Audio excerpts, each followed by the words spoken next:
દશામાતની જય. દશામા વ્રત વિશે જાણીશું અને કથા સાંભળીશું. દશામાના વ્રતની શરૂઆત 12 ઓગસ્ટ 2026ને બુધવારથી થાય છે, જે પૂર્ણ 21 ઓગસ્ટ 2026ને શુક્રવારે થશે. 21 તારીખે રાત્રે દશામાનું જાગરણ થશે અને 22 તારીખના સૂર્યોદય પહેલાં દશામાની મૂર્તિનું વિસર્જન કરવાનું રહેશે. અષાઢ માસના અમાસની શરૂ થતાં દશામાના વ્રત વિશે આપણે વાત કરીએ. આ વ્રત કેવી રીતે કરવું જોઈએ, વ્રતના 10 દિવસ દરમિયાન શું કરવું શું ન કરવું જોઈએ, શું ખાવું શું ન ખાવું, કયા કાર્યો કરવા કયા કાર્યો ન કરવા. દશામાના વ્રત સર્વે લોકના સકળ મનોરથ પૂર્ણ કરનાર, જીવનમાં સુખ શાંતિ અને સમૃદ્ધિ આપનારું પવિત્ર વ્રત માનવામાં આવ્યું છે. જો કોઈ વ્યક્તિ 10 દિવસ શ્રદ્ધાપૂર્વક વ્રત કરે તો દશામાની કૃપા અવશ્ય થાય છે. દશામાના વ્રતમાં 10 તાતણાવાળા 10 દોરાનું વિશેષ મહત્વ છે. આ દોરો દશામાની કૃપા અને રક્ષણનું પ્રતીક છે. વ્રતના પ્રથમ દિવસે બ્રહ્મ મુહૂર્તમાં ઉઠીને સૂર્યોદય પહેલાં પ્રાંતઃકાળના નિત્યકર્મ પૂર્ણ કરી સ્નાન કરીને સ્વચ્છ વસ્ત્રો ધારણ કરવા. શુભ મુહૂર્તમાં દશામાની મૂર્તિનું સ્થાપન કરવામાં આવે છે. કોઈ સાંઢણીવાળી મૂર્તિનું સ્થાપન કરે છે તો કોઈ માત્ર સાંઢણીનું જ પૂજન કરી વ્રત કરે છે. કોઈ બહેનો માસિક ધર્મમાં હોય તો ઘરની અન્ય વ્યક્તિ પણ પૂજા અને સ્થાપન કરી શકે છે. ઘરમાં સૂતક હોય તો વ્રત ન કરવું. દશામાનું વ્રત કરનાર વ્યક્તિએ બ્રહ્મચર્યનું પાલન કરવું અને જમીન પર સૂવું જોઈએ. આ વ્રત કરનારે કોઈનું અપમાન ન કરવું કે આંગણે આવેલા કોઈ પણ ભિક્ષુકને પાછું ન વાળવું જોઈએ.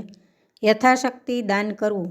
દશામાનું વ્રત કરનાર વ્યક્તિએ સાંજ સવાર નિત્ય માતાજીનું પૂજન કરવું, માતાજીની આરતી કરવી, થાળ ધરવો, વ્રતની કથા સાંભળવી અને વાંચવી, ગરબા શ્રદ્ધાપૂર્વક ગાવા અને દશામાનું સ્મરણ કરવું. દશામાનું વ્રત 10 વર્ષ સુધી કરવામાં આવે છે. છેલ્લા વર્ષે 10 બહેનોને ગોયણી કરીને વ્રત પૂરું કરવામાં આવે છે. દશામાનું વ્રત કરનાર વ્યક્તિએ રાહુ કે મંગળ જેવા ગ્રહોની મહાદશા મુશ્કેલીમાંથી બહાર આવવાની શક્તિ માતાજી આપે છે. શ્રદ્ધાપૂર્વક વ્રત કરનાર વ્યક્તિની સર્વે મનોકામના પૂર્ણ થાય છે. અને હવે સાંભળીશું દશામાના વ્રતની કથા. એક સુવર્ણ નગરીમાં રાણીએ તેના મહેલના ઝરૂખામાંથી જોયું તો શહેરની બહેનો કોઈ વ્રતની ઉજવણી કરતી હતી. રાણીને થયું કે આ વ્રત મારે પણ લેવું છે. રાણીએ રાજાને વાત કરી. રાજાએ અભિમાનથી કહ્યું, હે દેવી, આ બહેનો જે વ્રત કરે છે તે દશામાનું છે. આપણી પાસે તો બધું જ છે. આ વ્રત અને એ દશામાં આપણું શું ભલું કરવાના છે? તમારે એ દશામાનું વ્રત લેવાની જરૂર નથી. રાજા દશામાનું અપમાન કરે છે. રાણી રાજાથી રિસાઈ જાય છે. આ દશામાનું અપમાન તેનાથી સહન થતું નથી. તે મહેલમાંથી નીકળી નદી કિનારે જતી સ્ત્રીઓ પાસેથી આ વ્રત વિશે વિગતવાર જાણી લે છે. વ્રત કરતી બહેનોએ કહ્યું, અમે દશામાનું વ્રત કરીએ છીએ. આ વ્રતની વિધિ એવી છે કે સૂતરના 10 તાર લઈ 10 ગાંઠ વાળવી, ગાંઠે ગાંઠે કંકુના ચાલલા કરવા. ત્યારબાદ સ્ત્રીએ આ વ્રત કરવું. દાસી જોડીએ રાણીએ રાજાને સંદેશો મોકલ્યો કે મારે આ વ્રત કરવું છે, પણ રાજા અભિમાનમાં ચકચૂર બની ગયા હતા. તેમણે આ વ્રતની ના પાડી. પુનઃ દશામાનું અપમાન કર્યું. તેથી દશામાના ક્રોધનો પાર ન રહ્યો. એક દિવસે દશામાએ રાજાને સપનામાં આવી એક જ શબ્દ કહ્યો, પડું છું. બીજા દિવસે પાડોશી રાજા લશ્કર લઈને ચઢી આવ્યો. જીવ બચાવવા રાજા તેની રાણી તથા 2 કુંવરોને લઈ જંગલમાં ભાગ્યો. ઘોર જંગલમાં રાજા રાણી પરિવાર સાથે દુઃખી થયા. રસ્તામાં એક વાવ આવી. ત્યાં રાજા પાણી લેવા ઉતર્યા. પાછળ 2 કુંવરો પણ ગયા. દશામાએ અદૃશ્ય થઈ 2 કુંવરોને વાવમાં ખેંચી લીધા. રાજા સમજી ગયા કે ચોક્કસ દશામાનો આ કોપ છે. એ રાણીને આશ્વાસન આપતા સમજાવે છે કે જેણે આપ્યા તેણે જ લઈ લીધા, હવે એ જ આપશે. આગળ જતાં રાજા રાણીને અનેક દુઃખો સહન કરવા પડ્યા. એક વાડીમાં ગયા. ત્યાં ફળ ફૂલ નાશ પામ્યા. માળીએ આ બંને પાપી છે એમ માની મારીને ભગાડ્યા. રાજા એમની બહેનના નગરમાં આવે છે. બહેન સોનાની ગાગરમાં ભાઈ માટે સુખડી અને સોનાની સાંકળ મોકલે છે, પણ દશામાના કોપથી સુખડી ઈંટના કકડા બની ગઈ અને સોનાની સાંકળ કાળો નાગ બની ગયો. આ ગાગર પિત્તળની થઈ ગઈ. આ બધું જમીનમાં દાટી રાજા આગળ ચાલી નીકળ્યો. આગળ જતાં એક વાડીમાંથી તેમણે વાડીના માલિક પાસે ખાવા માટે ચીભડું માગ્યું. ખેડૂતને દયા આવી અને તેણે ચીભડું આપ્યું. રાજાએ નક્કી કર્યું કે આગળ જઈને થોડો વિશ્રામ કર્યા પછી ચીભડું ખાવું અને ભૂખને સમાવવી. એ ગામના રાજાનો કુંવર 2 દિવસ પહેલાં રિસાઈને ભાગી ગયો હતો. સિપાઈઓ કુંવરની શોધમાં નીકળ્યા હતા. દશામાના કોપના કારણે રાજાના હાથમાં જે ચીભડું હતું એ કુંવરનું માથું બની ગયું.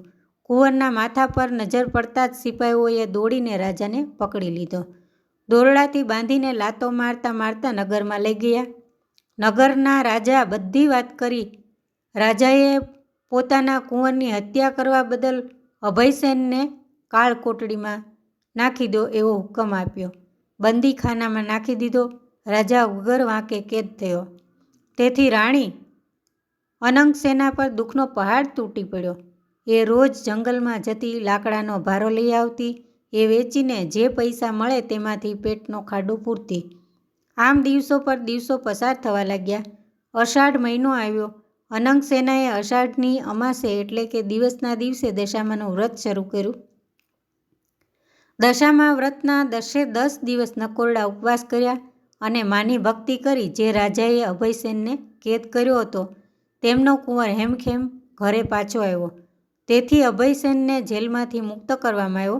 રાજા રાણી જંગલમાંથી ચાલતા ચાલતા આગળ નીકળ્યા. ત્યાં એક વાવ આવી. જોયું તો વાવના કાંઠે દશામાં વૃદ્ધ ડોશીનું રૂપ ધારણ કરીને ઊભા છે. બંને કુંવરો તેમની આંગળી પકડીને ઊભા છે. રાજા રાણી તરત માતાજીને ઓળખી ગયા. માના પગમાં પડી ગયા. દશામાએ અસલ સ્વરૂપમાં આવી દર્શન આપતા કહ્યું, હે રાજા, હવે તારું અભિમાન ઓગળી ગયું છે. લે તારા દીકરા, તું જે વાટે અહીં આવ્યો છે તે વાટે પાછા ફરો. તમે જે સુખ માટે ઈચ્છા કરતા હતા તે સઘળા સુખ મળશે. તમને તમારું રાજ્ય પાછું મળશે. રાજા રાણી બંને કુંવરો સાથે પોતાના રાજ્યમાં આવ્યા.